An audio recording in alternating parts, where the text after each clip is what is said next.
baka gwamnan mu. Tambuwal a Allah baka kasar mu ka ji gwamnan mu. Tambuwal a Irin ka muke so a shugabancin mu. Tambuwal a gidanmu. Tambuwal akidar mu matawalla gwamnan mu.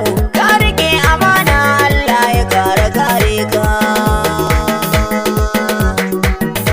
Tambuwal akidar mu. Ka biya mu gwamnanmu. Tabbata mu mun yaba aikin ga gwamnan mu. Allah baka mulki na kasar mu sannu gwamnan mu ka biya mu. Yan Sokoto ka biya mu. Aminu waziri mai amana